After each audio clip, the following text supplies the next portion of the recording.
Kalau bisa ya dijagalah untuk warga sekitar. Sejumlah kursi-kursi wisatawan di sekitar Jembatan Ampera kini tidak lagi terlihat memicu perhatian warga.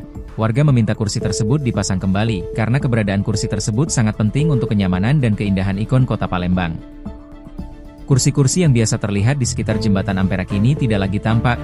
Hal ini menjadi perhatian warga maupun wisatawan yang menilai keberadaannya turut menunjang kenyamanan dan keindahan kawasan ikon kota Palembang tersebut.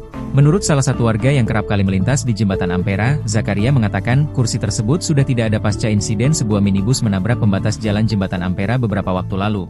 Saat ini, besi-besi pembatas jalan yang baru telah diperbaiki dan dipasang kembali. Zakaria berharap agar kursi-kursi tersebut dapat dipasang kembali untuk memberikan kenyamanan bagi warga maupun wisatawan yang melintasi atau sekadar menikmati pemandangan di sekitar Jembatan Ampera.